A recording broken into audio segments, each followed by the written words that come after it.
Welcome to the MLB Slate Breakdown. I'm Jason Gilbo at JGilbo11. Taking a look at tonight's 7, 10, and later games, breaking down some offense. If you're looking for pitching news, we did our pitcher nail down earlier, so that's up on the site. You can look at our favorite arms here at GPP plays. So that's all there. But diving right into hitters, starting with the 7-10 games. Phillies and Brewers, Charlie Morton versus Chase Anderson. Over-under of 8.5. Miller Park, a great place for hitters from both sides. Chase Anderson, average arm, might be capable of getting through this Phillies team. Charlie Morton, he's a guy I'm looking to pick on. Really, Morton's been struggling really against both lefties and righties for most of his career. Obviously, PNC helped him out a little bit. But against lefties, Charlie Morton's allowed a 340 WOBA. Keeps the ball in the park, but obviously that help was helped out by PNC. Miller Park, obviously pretty friendly for keeping balls in the park. But overall, I'm looking at this Brewers team. I think they're great GPP targets. Not going to be targeting too many in cash. But you can take a look at Ryan Braun, who's hitting the ball really well to start the season. He's priced kind of up there with some other guys, so he'd be a swerve. DraftKings, his price isn't too bad, just sitting at 4,400. But hitting 333 to start this season, showing some power here with 3 homers early, driving in some runs. So doesn't look like too bad of a season for Ryan Braun to start the year. I think he's an interesting GPP tonight. Jonathan Lucroy continues to be quite underpriced on DraftKings, sitting below 4,000. Not the strong start, but hitting well. A decent cash game option for me against Morton, especially just hitting cleanup there in Milwaukee. So looking at those two guys, obviously you can look at Scooter Gennett as a cheaper option at second base tonight. Chris Carter, obviously, in GPPs if you want to get really crazy. As far as the Philly side of things, Maikel Franco is the only one that really jumps out to me.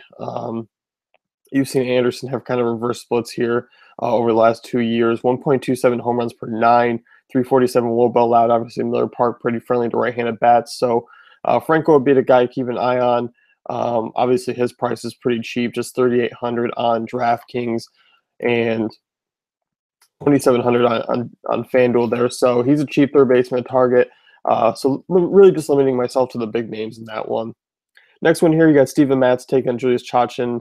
7-10 start time, 7.5 over under. The Mets are favored. Looking for more so offense from the Mets, especially those left-handed bats. He's allowed a 346 WOBA with a 1.26 home runs per 9, going back to 2014.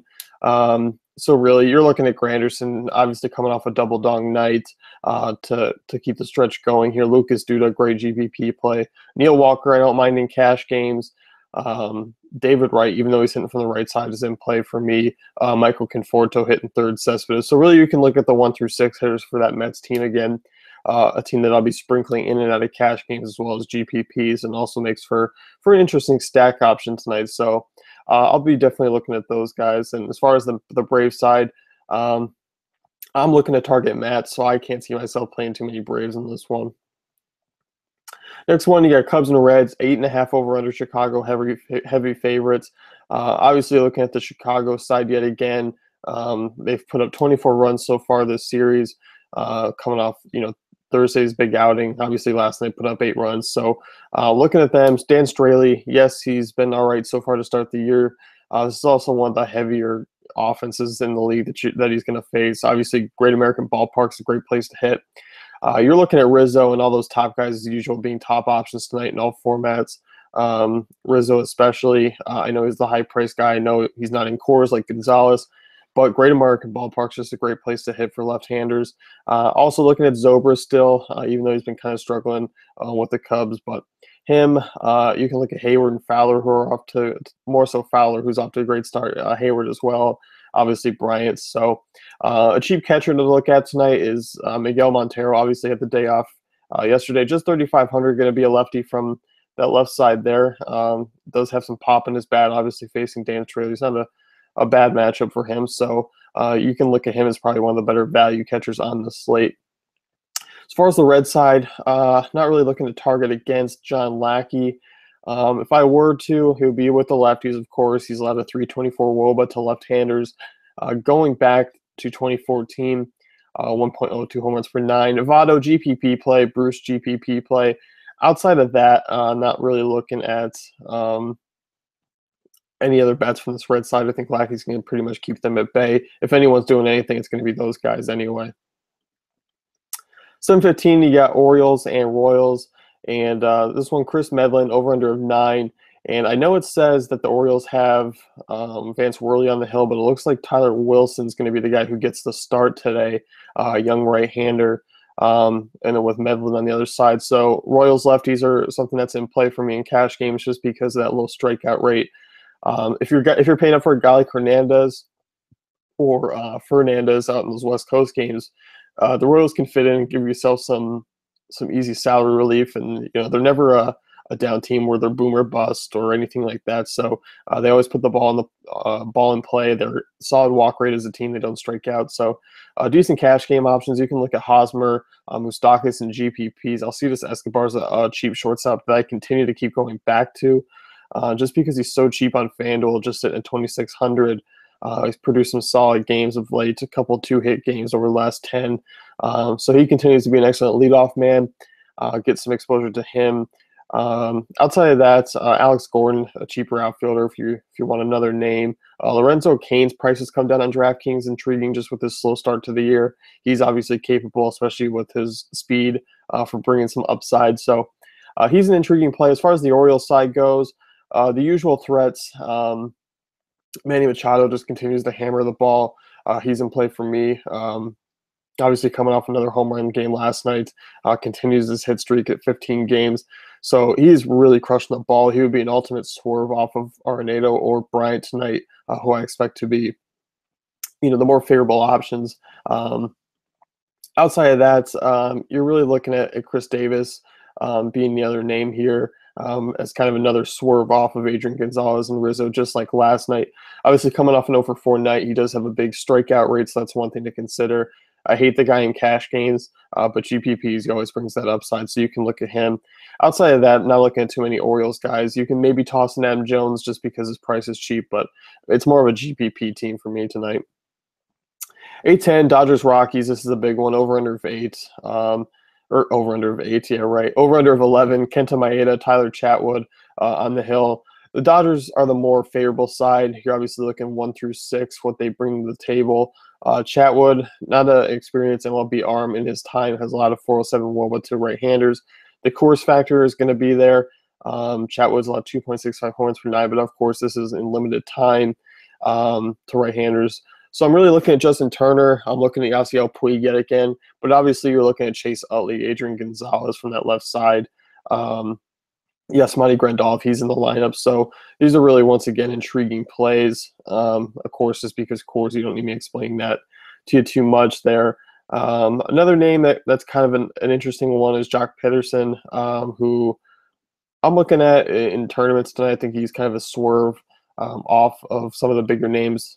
You obviously have Corey Seager in there as well, who went yard last night. So all those names need to be mentioned. If there's anyone that kind of slips into the lineup and slips up top, you're probably going to get them at decent value.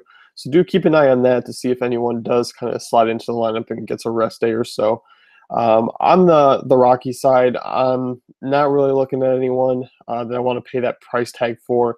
DraftKings has bumped their salary up a little bit more from yesterday.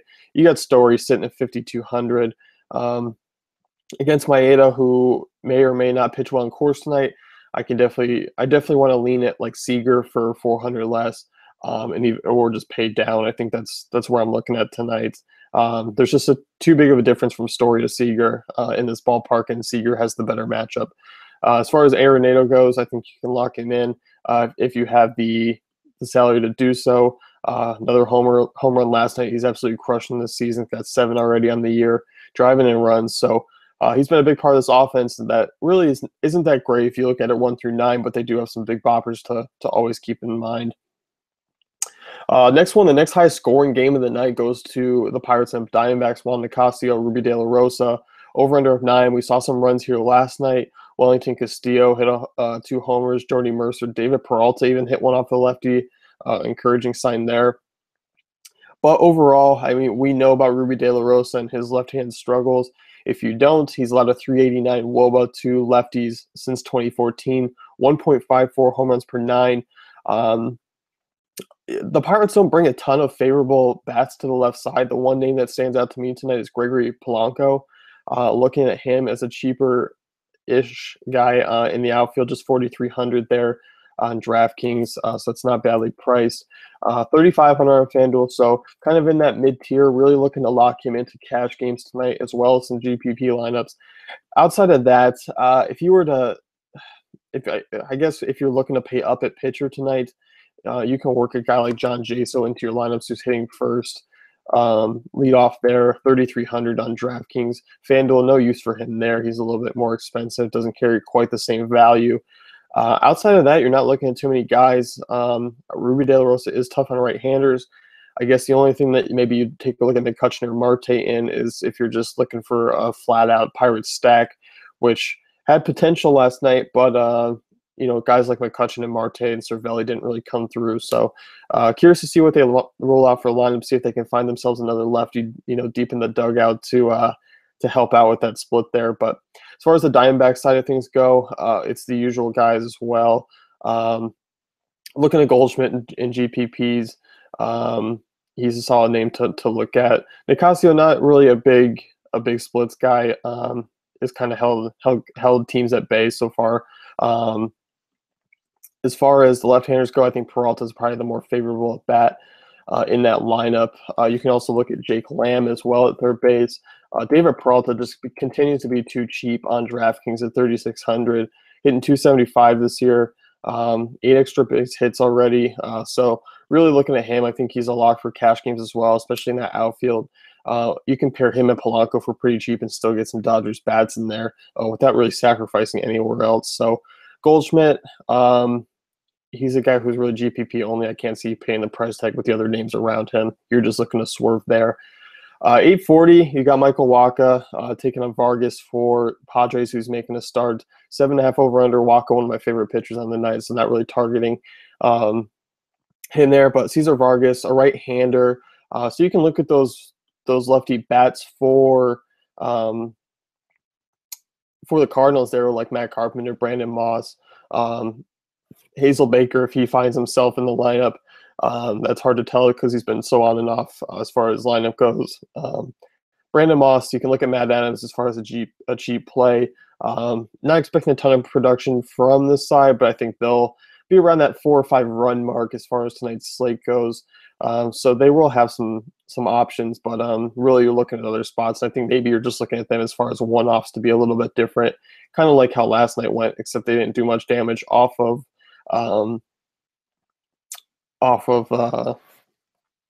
Andrew Kashner there. 905 Mariners and Angels. Felix Hernandez scratched last night, starting tonight. Hector Santiago still an underdog here tonight, over under a 7. Not really liking either side for offense. Santiago's looked decent so far to start the year. One name that really stands out to me is Nelson Cruz, obviously, against the left-hander, just 4,600. We know what he does against lefties. He absolutely crushes. He crushed one last night off the lefty. Nice job, Mike Scioscia.